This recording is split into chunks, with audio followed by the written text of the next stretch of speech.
Rahayu, perkenalkan di hadapan kita ini sudah ada Mas Tito Hersanto Mahardika. Rahayu, Geng Panggian.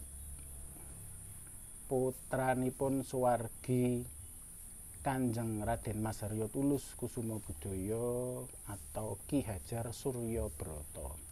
Saat ini kami berlokasi di sarean beliau di Bergas, Dusun Kebon Kliwon, Kabupaten Semarang, seluas 600 meter persegi, khusus pesarian beliau. Dan yang sudah di sini ada putri beliau, Suwargi Mbak Reni. Nah, ini saya mumpung bersama putra beliau, ini putra ragilnya Suwargi. Kakang Ragil.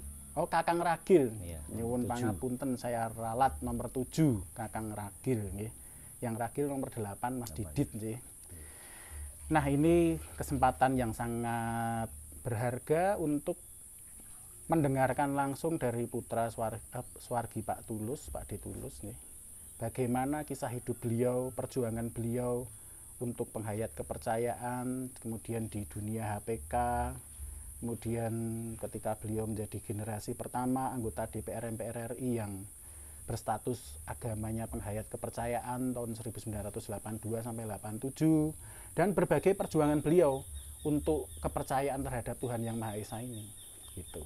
Termasuk mungkin nanti Mas I'o juga bisa menyebutkan bahwa menantu beliau ini adalah Ketua Mahkamah Konstitusi, Mas Arief Hidayat lah, barangkali bisa diceritakan juga oleh Mas Tito Hersanto alias Mas I'o ini.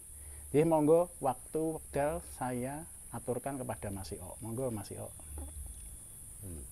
Matur nuwun. Mungkin hanya sedikit nih yang bisa saya aturke, karena era-era 50 itu saya belum lahir. Jadi dari kakak-kakak saya perempuan dan laki-laki, dan saya baru mudeng dalam bahasa Jawanya itu sekitar tahun itu, saya kelas 1, mulai kelas 1 SD itu. Rumah kami, rumah bapak ibu itu dahulu sering didatangi karena sekretariat dari SKK dan kemudian HPK. Tahun pinten nih Mas? Tahun ya SKK, mulai ada SKK itu. Sebelumnya ya belum di rumah Pandangan, masih di kontrakan Pasar Bulu waktu tahun 50-an, waktu Kongres Kebatinan pertama itu.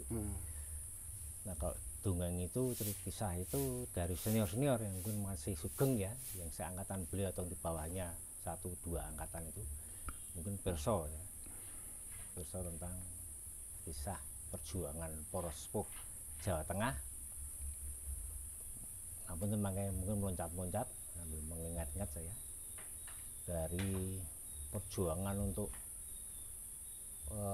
undang-undang perkawinan itu dari sepuh-sepuh tahun 70 era SKK HPK, lalu juga tentang P4 juga dari waktu itu digalang oleh SKK dan HPK Jawa Tengah, termasuk kemudian yang menjadi kumpulan pitutur luhur yang kemudian diterbitkan oleh Pak Harto. Itu juga dari antara lain perjuangan atau penggalangan dokumentasi di tiap paguyuban kelompok perorangan di Jawa khususnya oleh senior-senior sepuh-sepuh dari SKK HPK Jawa Tengah ke beberapa paguyuban di sekitar, di barat timur dari yang ada di Pulau Jawa ini.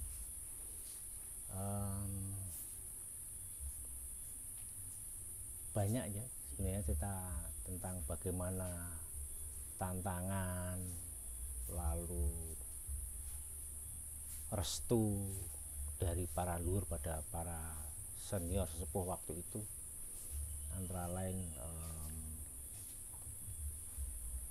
yang berkaitan dengan kenegaraan itu peran dari prime mover, penggerak utama dari SKK HPK Jawa Tengah ini banyak dilakukan. Saya dan beberapa teman itu, kemudian ada beberapa arsip yang sempat kami temukan dari sekian arsip yang belum sempat kami buka dan kami temukan tentang SKKPK, hingga kemudian apa namanya, Jawa Tengah, dalam hal ini SKKPK Jawa Tengah, Pengadilan Jawa Tengah itu seperti ketiban sampur, ketiban daru, menjadi penggerak utama untuk tetap langgengnya Negara Kesatuan Republik Indonesia.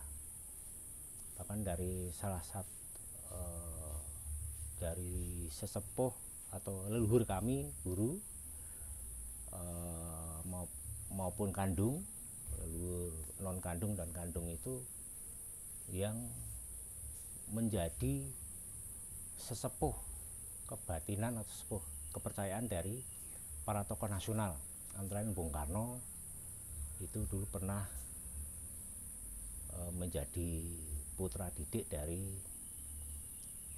eyang-eyang guru, dari eyang-eyang gurunya Pak Tulus dan eyang guru dari beberapa paguyuban, khususnya dari kelompok kemerdekaan, dalam hal ini dari garis perguruan, kalau boleh dinamakan perguruan, Eyang Dipoyono Sumare atau sareanya berada di Kecamatan Paron, Kabupaten Ngawi, itu turun pada Eyang Dirjo Subroto di Kendal, yang mendapat tugas Eyang Dirjo itu mewejang ajaran tentang dasar negara pada Bung Karno. Waktu itu beliau yang itu lenggah di Kendal sebagai Mantri Guru School of Sinner Kendal sekitar tahun 20-an, yang sekarang bekas rumah atau dalam Suwargi Eyang Guru itu menjadi kantor PLN. Itu Bung Karno dulu kalau sowan nitih kereta, ya naik kereta api menggunakan ya pakaian orang banyak kan, karena kan seperti kita ketahui bersama bahwa Bung Karno menjadi incaran dari Bung Karno, juga para sepuh Jawa dan tokoh-tokoh penggerak Jawa itu, nasionalisme Indonesia waktu itu dari tokoh-tokoh Jawa, jadi incaran dari polisi rahasia Belanda untuk, ya kalau gampangannya sekarang dihilangkan. Itu sekitar tahun 20 oleh Eyang Dirjo, Bung Karno diwejang, kemudian juga secara spiritual itu diangkat ya, atau dirogoh sukmokan sampai yang tataran untuk calon pemangku pimpinan negara di Nusantara Indonesia. Kemudian lalu dari sana Bung Karno diberitahu bahwa nantinya dasar negara itu diberi nama Pancasila. Itu ada tertulis di buku yang ditulis oleh Suwargi Bapak Pak Tulus ini, di buku berjudul Wawasan Pandam Pandoming Gesang Mewarah Diluhung Nuswantara Jawa, yang ada covernya. Nanti suatu kali bisa, atau mungkin adik saya sepupu ini Dimas Ratio ini pernah mengupload cover buku dari salah satu kumpulan seratan-seratan baik ajaran maupun sejarah spiritualitas Jawa, kaitannya dengan perjuangan kemerdekaan dan pendirian Negara Kesatuan Republik Indonesia. Dari Kendal, Bung Karno didhawuhi atau diperintah oleh Eyang Guru Dirjo, itu kok tidak yang nggak salah Eyang Buyut atau yang Canggah Guru kami, untuk sowan pada murid beliau, yaitu Eyang Wardi yang juga Mantri Guru School of Sinner, yang waktu itu lenggah atau bertugas di Sawangan, Kabupaten Magelang. Di sana beliau juga mendapat wejangan dan bekal sama seperti di Kendal tadi, bekal untuk menjadi pimpinan negara, bekal untuk kemudian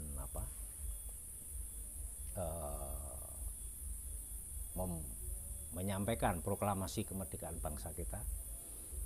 Lalu sesudah dari sana dengan bekal yang bertambah tadi, diperintah lagi, didahului untuk sowan kepada,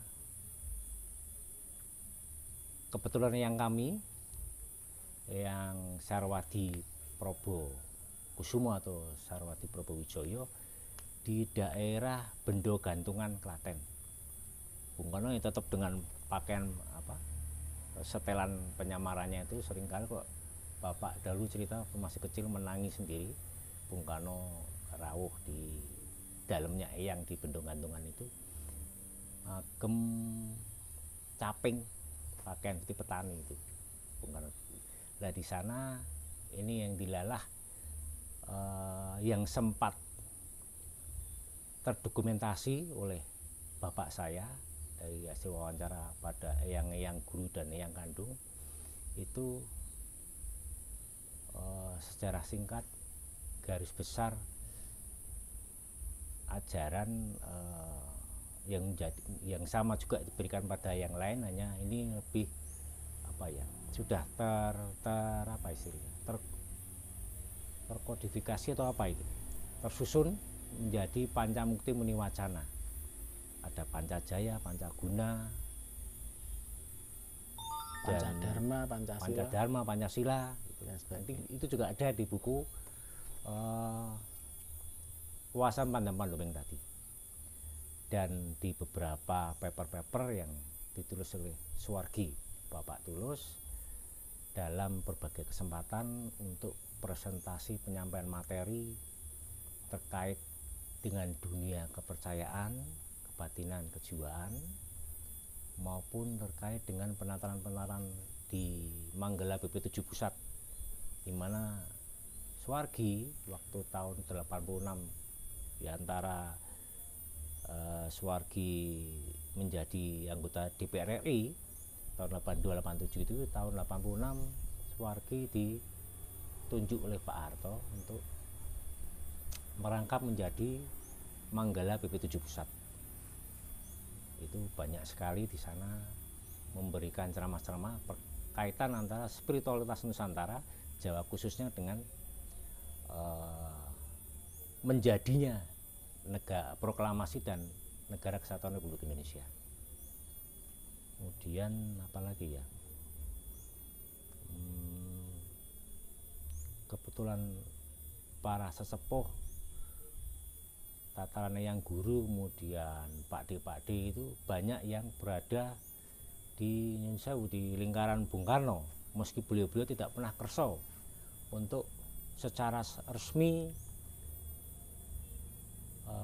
mendampingi Bung Karno masuk dalam struktur pemerintahan negara dan lain sebagainya, karena memang kebanyakan itu menjadi pendeta ya, banyak yang menjadi orang-orang biasa dalam kesehariannya dengan berbagai profesi, ada yang tentara, ada yang petani, nelayan, dan kebetulan sebagian besar dari garis Paron tadi, Ngawi yang di Poyono ke bawah, dan dari Eyang Ki Ageng Citrogati, gurunya dalang-dalang tanah Jawa, yang Semari, Diwin, dan Laweyan, itu yang menurunkan ajaran tentang merah putih. Kalau yang kemerdekaan dari Eyang Dirjo tadi. Ada lagi yang Kasidan Jati itu dari Mahayogi Kusuma Wicitro, Semari di Kemanuan Purworejo. Beliau Eyang Mahayogi ini yang kemudian menjadi sesepuh pendiri dari Paguyuban Hardobusoro.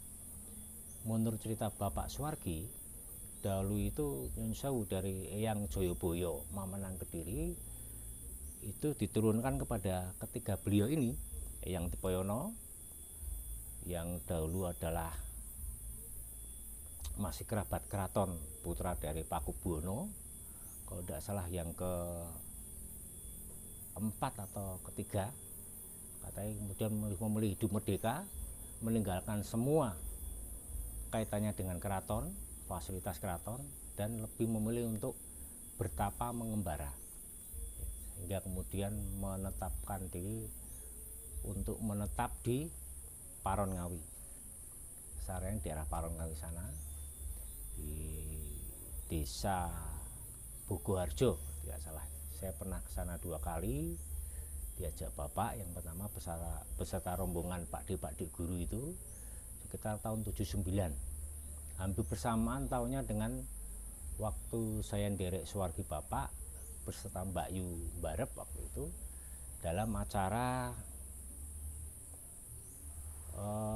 di Paguyuban Hartobusoro, di tempatnya suwargi Eyang Mahayogi Kusumo Citra Hartobusoro di mana, Kemanuan Purworejo, hampir sama itu tahun 79. Nah, saya kembali sowan lagi ke Eyang Dipoyono dan Eyang Mahayogi, itu juga ke Eyang Ki Ageng Citragati itu tahun 94 dan tahun 95. Saya rutin dari tahun itu karena saya beserta beberapa saudara sepupu dan keponakan dari garis keturunan Eyang Sarwadi Probokusumo tadi ditetapkan menjadi penerus perjuangan beliau-beliau dan para leluhur dari garis Mamenang yang ini, yang di Paron Ngawi.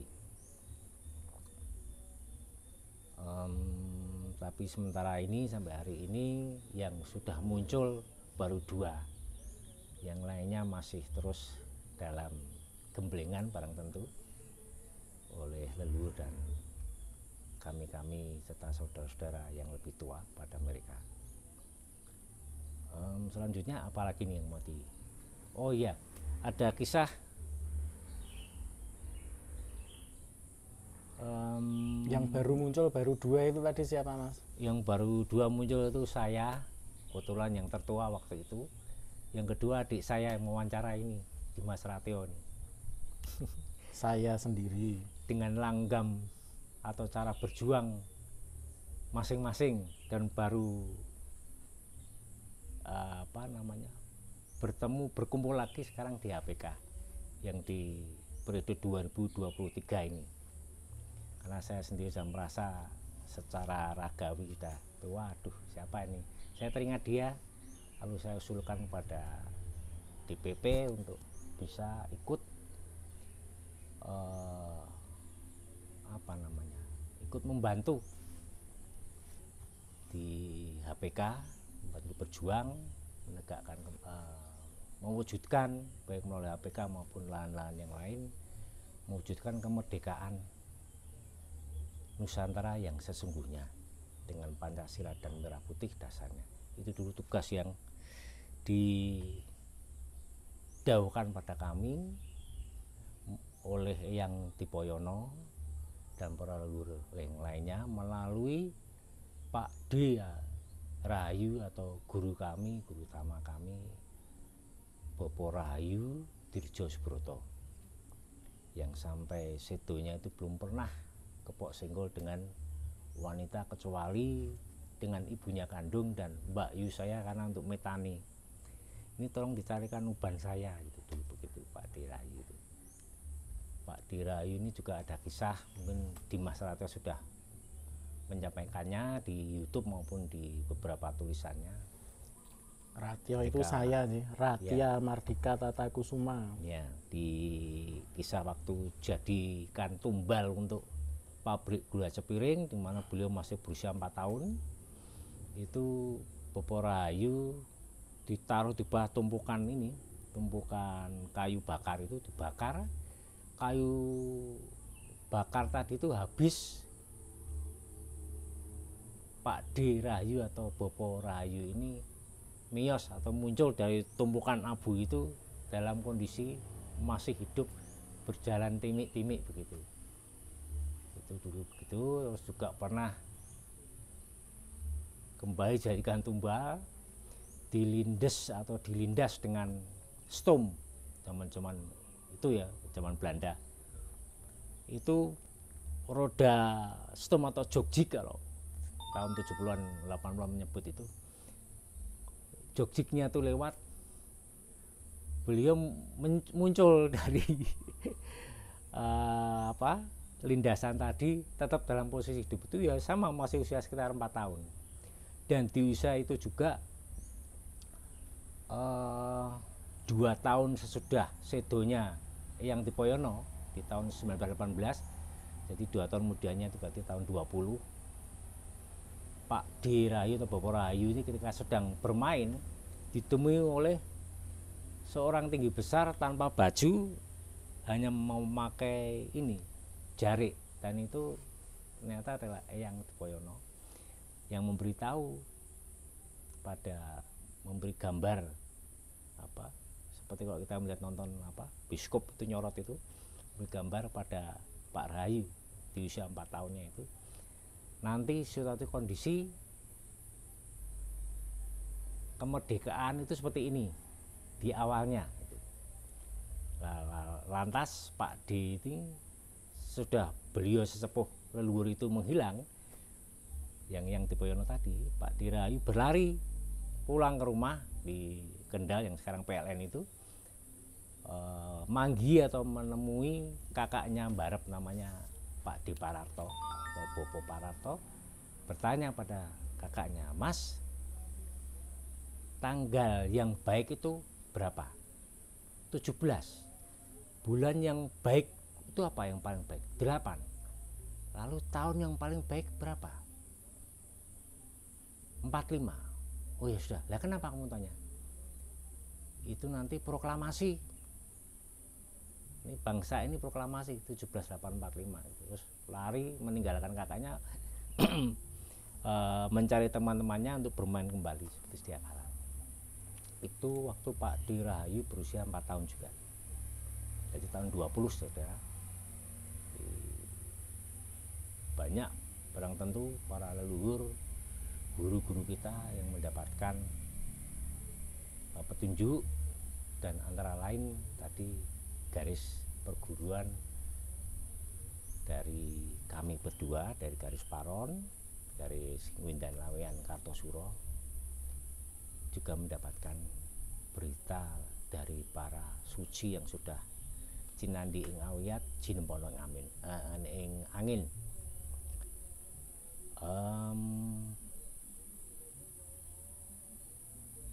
Petinggi lainnya yang pernah menjadi kepala negara sesudah Bung Karno itu di tahun 54, ketika Pak D ini, saya melompat ya, ketika Pak D ini sedang bertugas sebagai anggota TNI dari Korps Polisi Militer, bermain kartu dengan beberapa perwira di Pak D siapa Mas, perlu disebutkan supaya Pak D. pemirsa Rahayu tahu. ya, Pak D. bermain Rahayu, kartu Dirjo dengan Subroto. para perwira di Bumi Jawa Tegal waktu itu, bermain bridge.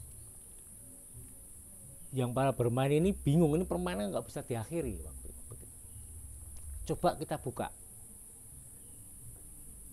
barangkali ada kartu pamungkasnya. Ternyata kartu pamungkas tidak ditemukan dalam permainan tersebut. Lalu sudah, sekarang ditutup lagi, dipegang. Lalu Pak D. Rahayu waktu itu tahun 54 ngendika, itu tertulis salah satu paper Bapak untuk ceramah. Itu ngendika, ini nanti yang memegang kartu pamungkas ini akan menjadi jenderal sekaligus presiden. Ayo sekarang kita buka. Dibuka kartu tersebut dari para pemain tadi, perwira-perwira, termasuk Pak D yang hanya pembantu Letnan 1 dan nggak mau kerso untuk dinaikkan pangkatnya. Maksimal bagi saya begitu Pak D ngendika. Dibuka, ternyata kartu pamungkas tersebut berada di depan beliau, di depan Pak D. Rahayu, dan beliau atau pemegang kartu tersebut ternyata adalah Pak Harto yang waktu itu masih berpangkat Letnan Kolonel. Itu salah satu kisah beberapa kisah yang berkaitan dengan negara kita, dan barang tentu masih banyak lagi kisah-kisah lain dari garis kami yang mungkin diterima atau didengar oleh kakak, Mbak Yu atau adik seperguruan atau sepupu seperguruan di berbagai tempat. Kemudian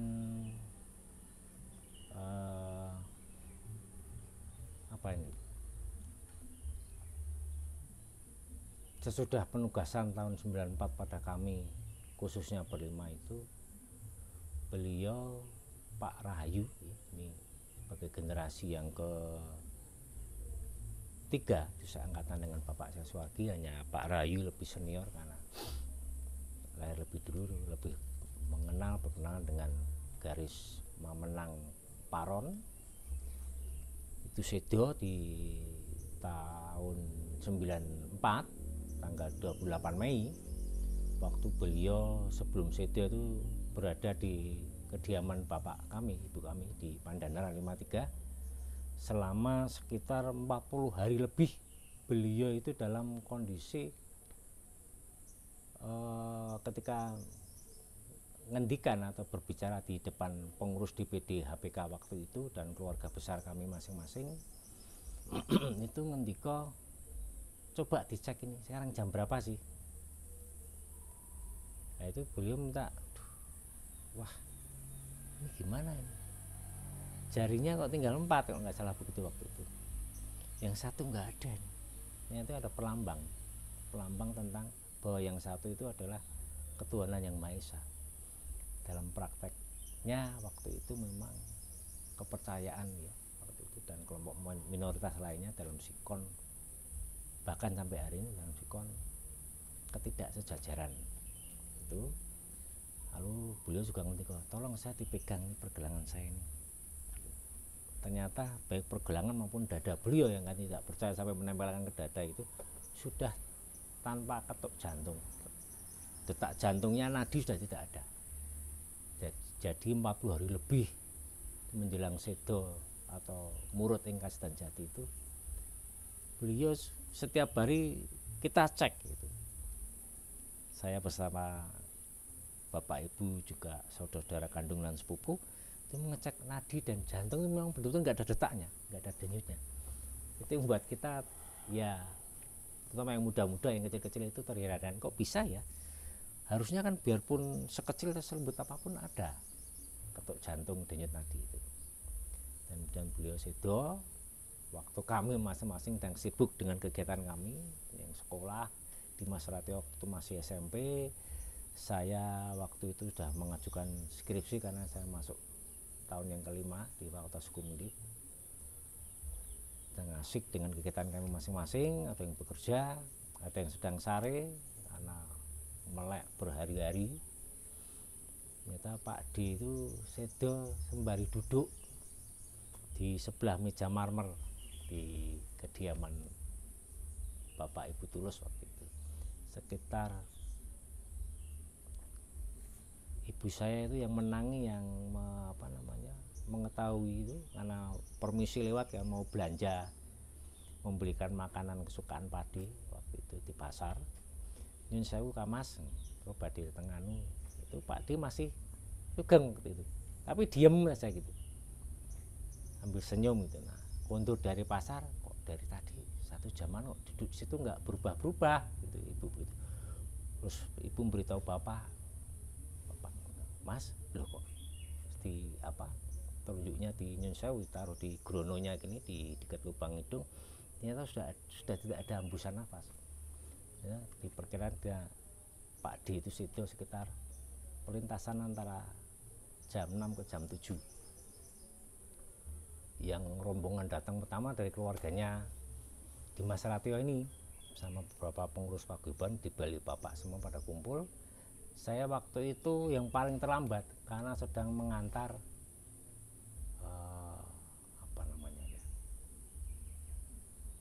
pacar, kegiatan di Undip sampai jam 12. Saya kemudian pulang, saya baru parkir mobil itu, terus kakak saya itu manggil, Cok sini, cepet masuk. Kok saya lihat kok pada diem semua, nggak seperti biasanya gayeng rame berbincang-bincang itu. Dan saya lihat Pak D juga sudah nggak ada di ruang tamu. Beliau ternyata sudah di kamar dan adik saya ini sedang duduk di bawah dekat tempat tidur di bagian kepalanya Pak D itu. Adik sing ndi Mas? Namanya Adik siapa? saya Rationi sambil gugu. Saya sebelah ini sini loh, saya sendiri Ratia Mardika Tatakusumo. di agak di pintu itu beberapa saudara saya. Ya kok pada nangis kenapa? Ternyata Pak D sudah meninggal. Ya saya menangis karena memang itu kami ini ya punya kedekatan ya, khususnya kalau bagi saya ini saya punya kedekatan batin, sehingga kehilangan beliau itu ya sangat sangat membuat saya terpukul ya, artinya benar-benar kehilangan sehingga sampai menangis gitu. Monggo Mas Yo. Ya itu saat-saat ya terus ya, karena memang beliau-beliau baik Pak Rahayu dan sepuh-sepuh yang lain itu begitu mengena di hati, sesuatu yang langka di masa itu, di mana kita semua situasi kondisi di rumah dengan di sekolah atau tempat kerja itu berbeda, karena kita terbiasa dengan lingkup milieu Jawa, spiritual Jawa. Ketika bekerja dan bersekolah itu kan kita berbeda sekali, kita merasakan sekali respon dari lingkungan dan suasana kebatinan atau gelombangnya atau energinya itu seperti nggak match, nggak bisa sambung. Kami sangat beruntung bahwa kami dan juga mungkin saudara-saudara kami yang di tempat yang lain dari lintas paguyuban kelompok perorangan beruntung bertemu dengan para sepuh ajaran Jawa khususnya dan ajaran-ajaran suku-suku yang lain serta paguyuban kelompok yang lain di era di mana